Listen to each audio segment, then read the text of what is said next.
My name, for those of you who don't know, is Meagan Farrell, and my presentation is about my SIP photography experience. To start out, I want to tell you guys about how I got here. Last year when I heard about SIP as a junior, I knew it was something that I was really interested in and something I wanted to be a part of. I thought it was a great opportunity to kind of get involved in like real-world experience and professionalism. So I applied, and my passion was nursing. I'm going in as a major next year in nursing. My mom's a nurse, and it's something that I've always been interested in. So I thought it would be a great opportunity to explore that a little more. And at the end of senior year, I had a great project set up. I was going to be interning at a hospital. I had my mentor, and it looked like everything was all set to go. However, when senior year came around, the first week or so of SIP, I was let know that my mentor was unfortunately not able to be my mentor anymore. She kind of backed out last minute, wasn't aware of what the mentorship entailed, and told me I couldn't be interning at the place that I was thought to be for the year.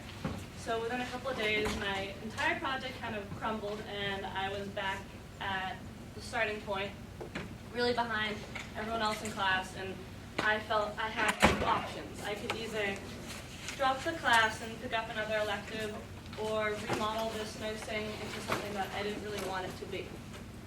And that was until I met Jill. So Jill Kuykendall is a professional photographer in Medway, and I went for her a few days after my SIP mentor fell through, and just completely unrelated to SIP, I was getting my senior photos done like a lot of girls do in our grade. And she's on the left, and you can see on the right is one of the photos of me that she took. She's a really great photographer. She's a great woman, excellent professional, and we really bonded on this level. And I've always loved photography, so she really opened my experience to what it's like doing portrait photos. And I had so much fun with her that I thought it would be worth taking the opportunity I had. I had an empty SIP project and this passion for photography that I could potentially explore more. So I went to McGonigal the next day, Mr. McGonigal the next day, and I was like, don't freak out, but I want to scratch my project completely and kind of go on this new route of photography. And luckily he was really supportive of that and probably relieved that we didn't have to find a new mentor for this nursing thing. Jill, on the other hand, agreed to be my mentor for the year, and so I was feeling kind of back on my feet, and that led me to creating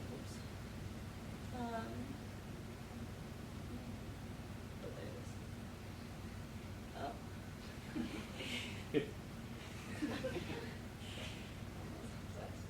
skipping one. There it is. So this led me to creating my mission statement. And my mission statement is our foundation for what our project is going to be for the year in SIP. And mine was, I'm building on my experience in photography by working with a professional mentor who's guiding me to enhance my skills. I'm extending my passion to the families of the Westlake community by offering sessions of family, individual, and infant portraits. So I had my layout for the year, and I told my friends about what I was going to be doing, and they were really excited and supportive of me. And my good friend, as some of you may see her up there, Haley Barner, was my first client of the year. And it was great to have her do this with me because I was able to have her for the first time, and she's someone obviously I'm so comfortable with, so to be able to kind of smooth out all the bumps and decide where I wanted to take the photos, how I was going to pose people, and how things were going to run through with somebody like her was the perfect way to start off. Once I had the pictures of her, she kind of said to me, do I pay you for this? How is this going to work?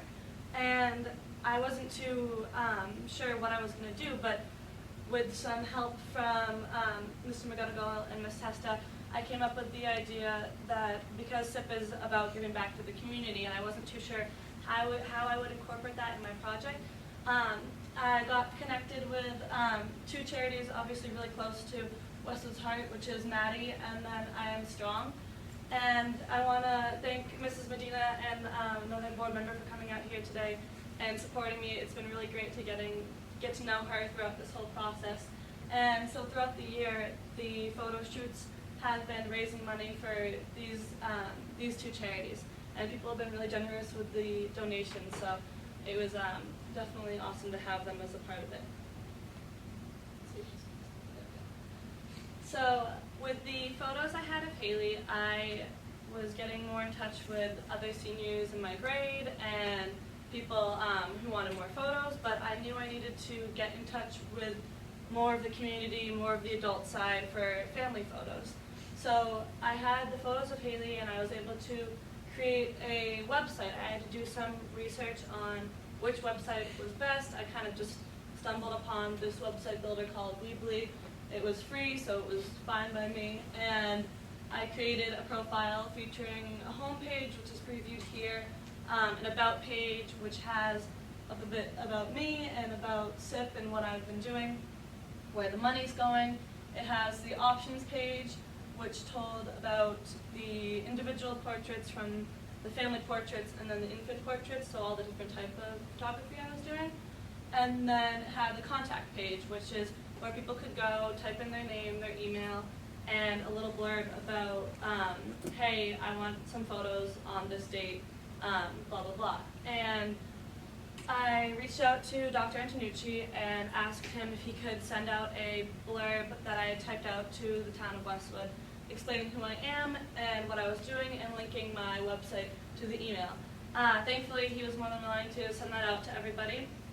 And within about 3 days, I got around 40 responses from people asking for photos. So it was really exciting, but really overwhelming at the same time, because I knew that at this point it was late November, and I knew I wasn't going to be able to fit in 40 people, 40 families in between Thanksgiving and Christmas. So that leads me into talking about my challenges. One of the biggest obstacles of the year was obviously having to abandon my original project and rebuild everything from the start, but once I got set on this new project, there are obviously going to be challenges that come along anyways. So one of the challenges was learning the business side of this project. I knew that the experience I had in photography was only going to be a little part of the whole project, and that I was going to need to do a lot of website building, advertising, scheduling, and with the abundance of responses I received from my first clients and people responding, I had to basically create a calendar from scratch and plan out how many photo sessions I could do a week and how I was going to turn people away. So I ended up doing around 3 photo shoots a week from Thanksgiving break to around Christmas, and a lot of people I had to turn around, I think around like 15 to 20 people I had to turn away, just on a first come, first served basis. But one of the challenges that I had that I'll share with you is I was going to a photo shoot with one of my friends. I was actually getting a group of my friends to be the models for this woman who, it was kind of a unique photo shoot, but she wanted pictures of people with her bakery items. She owned a little bakery. She wanted people, pictures of my friends just like with her cakes and such like that. So we were going to do that, and we get there and I get a phone call from my mom, and she's like, this family just called the home phone, they're waiting for you for the pictures. And I was like, I just got here, like, I'm here now, everything's fine. And she's like, oh, okay, at Adam's Farm, which is where I've been doing all my photos. But in this case, I was at the woman's house for her bakery. So I was like, no. And sure enough, I double-checked my calendar, and I had double booked for that day.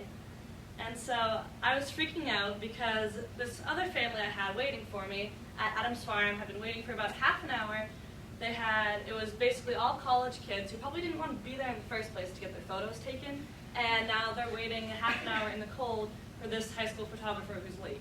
So I was dreading that, so I had to tell the woman, obviously these college kids are only home for a couple of days on Thanksgiving break. They were the priority, so I had to let the woman know. She was really understanding. I rushed off, told her we would reschedule, and I got to the family who was waiting for me. And luckily they were really understanding. It was still a bit of a bumpy shoot, not as comfortable as it usually is, but it definitely helped me learn my lesson of how to handle and present myself in that type of situation and to make sure to double check all my scheduling.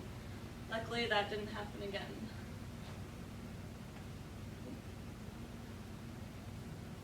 Now I wanted to share a little bit about what it takes to develop yourself in photography. A lot of people these days, it's so easy to take pictures with your iPhones or with your cameras with the simple click of a button, but there is definitely a lot more that goes into photography if it's something that you're more interested in. So I wanted to talk about a little bit about the basics. This is a dial of a camera, I'm sure, as most of you know. And I know that there are people in this audience, like as I was once too, who have nice cameras and haven't taken them off of auto. Like, what's this? And so if that's you, you can listen. These are just a few basic tips that will help you to improve your pictures. And if you see here, if you're thinking to yourself, oh, well, I turn it to the dial of the portrait when I'm taking a picture of the person, or the mountains with scenery, all those on the side are really just different versions of auto as well. They don't give you control of the camera. On the side where you see the letters, however, is the M is for manual, which means that you have full control of your camera. A is aperture priority, which I'll talk about in a second. Shutter speed is the S, and then program mode is the P. So the two that I use the most are aperture, and a little bit about what aperture is how focused your photo is going to be. So you can see here on the top, f1.4. When you have a small aperture, it means that your lens is really wide open. When your lens is really wide open, it's able to focus on your subject of the photo and blur out the rest of the background. And that's what you want to get a really crisp photo. So if you can see, and these aren't my photos, these are just somewhere I found online, but to display aperture. But on the top left is the man, and the pool behind him, you can barely make out what it is, it's all blurred. And you can see as you increase the aperture to 16, when you get a higher aperture, the lens is barely open, it's really small, and it's basically treating whatever you're looking at as a 2D image, capturing it and sharpening as much as it can, so the man is just as clear as the pool and everything behind him.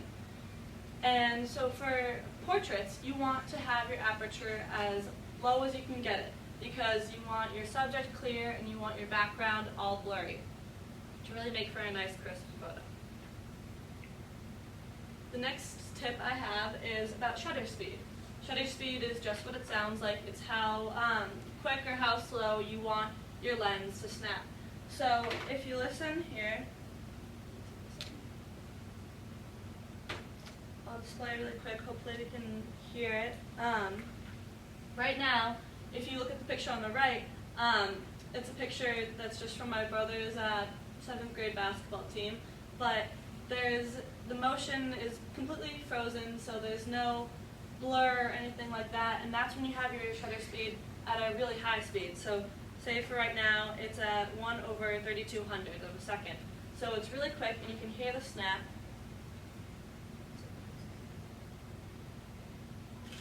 Really quick, and that'll freeze all motion for you. On the left, you see, this is a picture.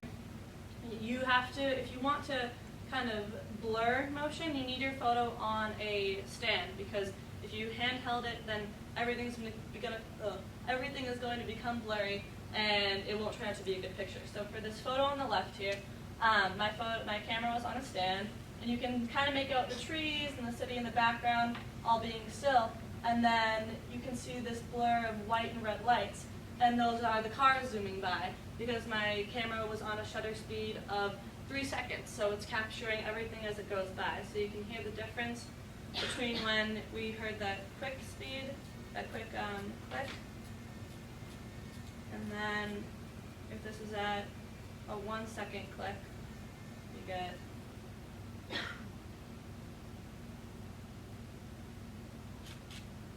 and so you can hear, if you make out the difference, that you really can make out the two parts of the click, and that, of course, I would show you if I can, but it's a blurry photo. So that's just a little bit more about how you can maybe take something away from this presentation, go home, experiment with your camera a little bit. And to wrap up, I want to talk about what I've been doing since those photos in since the photos in Christmas, Thanksgiving time. And in the winter, when I couldn't really do any outside portraits anymore because of the snow and the cold weather, I actually found my photography being pulled in a lot of different directions, which was interesting for me. I was doing corporate headshots for lawyers, events at Chiara for the Westwood Community Chest, what else?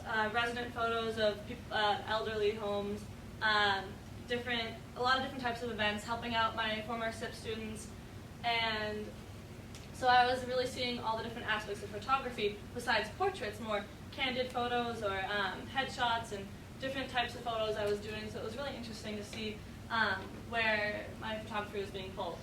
And throughout the year, I am really proud to say that I completed 35 photo sessions, and with all of those sessions, it's about like an hour for taking the photos, depending on what type of portrait session it is, and then about 2 hours for developing and enhancing all the photos, and then sending them out.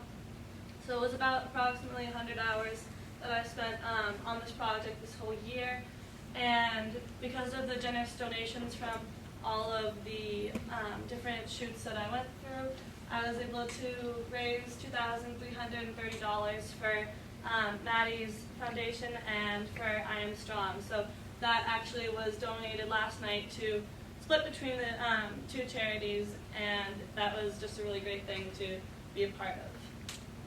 So that was my experience in SIP, and if the panel has any questions now, I will be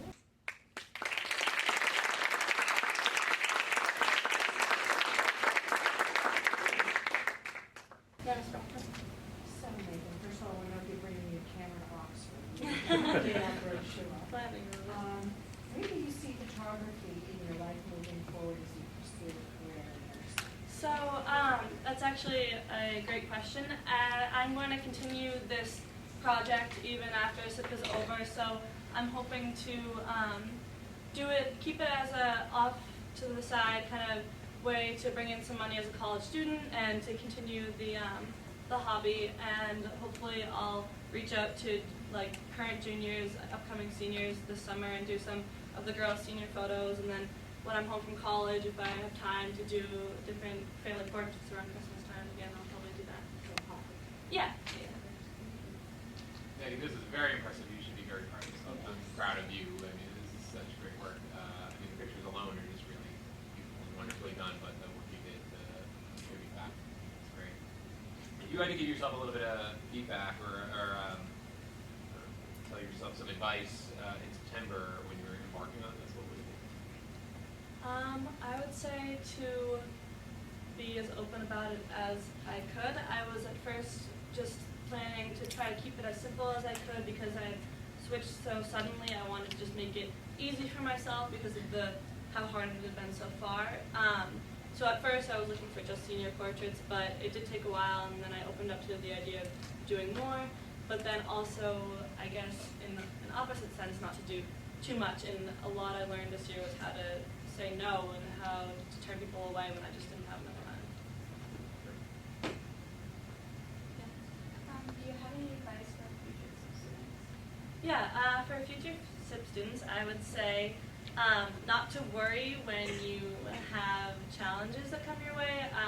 Like I said, I had my project set up. It completely was torn down, and I wasn't sure if I was going to drop the class or not. But just go and talk to Ms. Testa and Mr. McGonigal. They'll help you figure it out. I had problems even before in the beginning of junior year, and I wasn't sure if the class was for me, but Ms. Testa encouraged me to continue with it. So I would say if things start to go wrong, don't give up yet. Just try something new. I mean, everyone's already said it, but that was an amazing presentation. You were professional, prepared, your PowerPoint was beautiful, you're very talented. And I think that you are the epitome of resilience and self-advocacy. I think that from the start, you've had to be resilient. Your project took a different toll And you've always, you know, asked for help, and I think that's why you're so successful.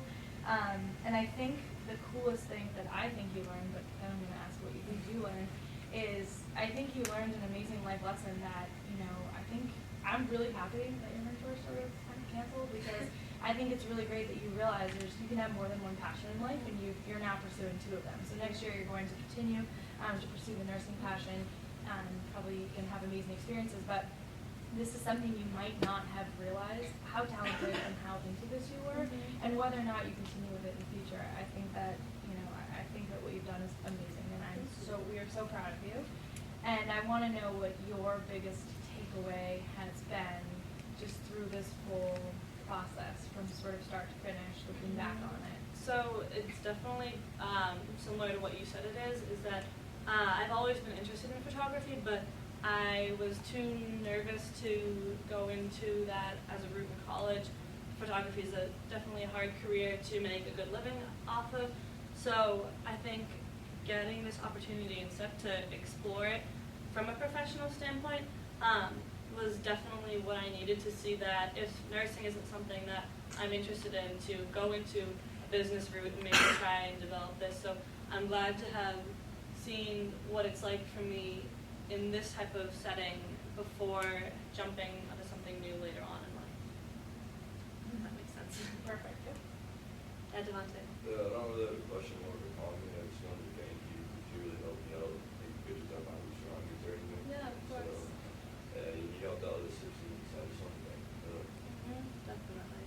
And So great job on your project. I think Woman's Test definitely stole the words from her when she said, wait, like you were extremely resilient. We had so many challenges, and I think that you were able to grow so much in so many different ways and well learned from. thank you so much. My question for you is, it sounds like you did a lot of different types of photography. So which type is actually your favorite? Like if you were to continue your business, what would you sort of, you know, focus on? So my favorite is definitely the portraits that I do. I like connecting with the individual or the family rather than being in a total group setting. I do still love doing the group photos at events, but my favorite is definitely the portrait photos, and just seeing, encouraging people that they're looking so good and that the pictures are coming out great. And I think it's a really special thing. So those are my favorite, I would say. Going off that, like, I think it's really cool you incorporate your friends, but also families. So my question would be, what was it like working with like adults and a family, like people you didn't really know, as well as your friends? Yeah, so that was definitely an interesting part of it. It was really nerve-wracking for the first couple of times, kind of introducing myself to them, but it was like I said with Haley, it was awesome to kind of smooth things out with her and decide where I wanted the photos, how I would ask people to pose, and how I would present myself in front of people. And really it just comes down to the fact that they want to get to know you a lot throughout, like when you're meeting with them. So it just comes down to kind of making conversation about SIP and what are your plans for next year, and just being open to them, being kind, being nice to the kids, and just doing what you can really to just be professional with them. And if I was to give advice, if you're working with parents or adults, I would just say to be confident and be yourself, and you'll be fine. If you try to be an adult, then it's not really going to work. Just they know that you're a high school student. If you make a mistake, or if you say, oh, can you try this again, they'll understand. So. I just wanted to say that, first of all, you're so poised and confident, you presented yourself so professionally. This is more a curiosity question. Do you ever work with film, and have you ever thought about developing your own pictures? I have not, and it's definitely an interesting subject, like a interesting choice. I have no idea. I did take photography junior year, but I'm not sure how I would even really go about that.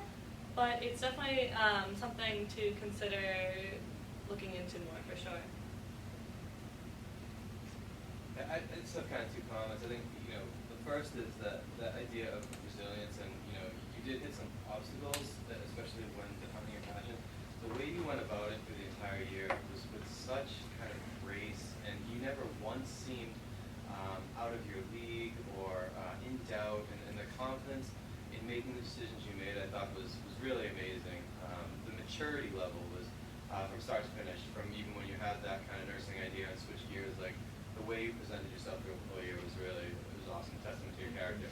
The other thing is, and I'm sure you get a sense of this from the pictures, but I actually had, so my son is the bottom left, right here. So Meagan took pictures of him for a Christmas card, and the way she handled herself throughout the whole photo shoot, making him comfortable. He's not always the easiest kid to deal with, but he felt comfortable. She moved him around to different locations, got him laughing and smiling, took some really amazing pictures. And the way you moved about was so professional, so well thought out.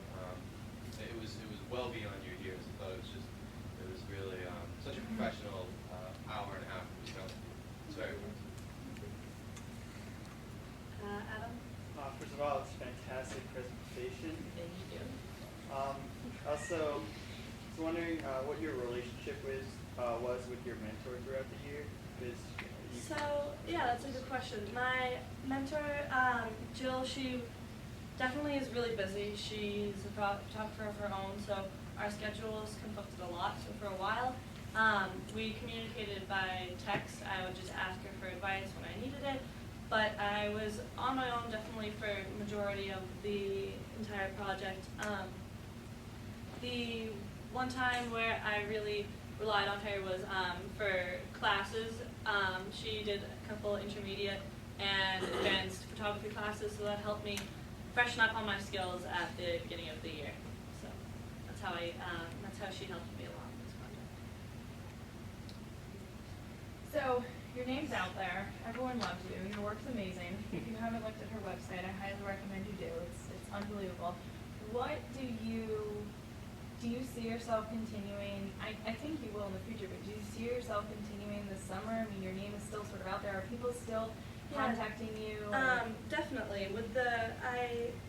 I contacted the people that I turned away in the winter from Christmas shoots this spring, and I kind of let them know, because that's what I told them in the winter, that I hope that they would come back for a spring photo. So I contacted them in the spring and just said, hey, I'm open again if you want to schedule some photo shoots. And I got several responses, so I've done 3 already, and I have a couple more lined up for the rest of the spring. And then, as I mentioned, I'm planning to reach out to juniors, incoming seniors, to say, hey, if you haven't heard about me already, this is what I'm doing, and I'm a lot cheaper than a lot of other professional photographers that you'll come by, so hopefully that will work out. And I actually have one of the tips I learned from my feedback conversation was to create a calendar on my website. So when I first did the photos in Thanksgiving break into Christmas, I had to people were saying, when's a good date for you? So I was going back and forth of, does this date work for you? Does this time work for you? And I was getting yes, no, and having to reschedule and schedule all the appointments was definitely tough. So from one of my feedback conversations, I got the advice to make a calendar, and that's been really helpful, because now people go on and they say, I see you're open on this day. Does that work? And I'm like, yep, done, and it's a lot more simple. So hopefully with coming home from college, I can have like a schedule where people will be able to see when I'm home and available for photos. Yeah. I was wondering if great job first of all, and I was wondering if you could talk a little bit more about your process after the photo shoot is done, so like what you do in terms of making, culling the herd, I guess, down from all the photos that you take to what you send to your clients. So from each photo shoot, usually take around 100 to 150 photos, and then I go through all the photos and I delete any duplicates, any ones I don't think are too great, and get it down to about a realm of 30 or so photos. And once I have those 30 or so, I have Photoshop, so I go in there and then I just do some simple enhances on lighting and fix anything that needs to be fixed, and then put my little watermark on it just to stamp it for photocopying reasons, and then I send it via email back to the family, so they have all of them, and I let them know the gist of it, which is basically you can't edit the photos in any way or add any sort of filter for photocopying reasons. Otherwise, it wouldn't represent my photography. And then, besides that, the photos are all theirs to print however many they want and to post wherever they want. So that's kind of how it works after the fact. So you don't produce any physical photographs, you No. basically transfer the digital Right. images to Yeah, the- because I don't have the resources to. I wish I did, but I don't have the resources to print canvases and like all the different prints that it would. It would definitely be a lot pricey No, I too. can So see that, yeah. I just deliver them to two.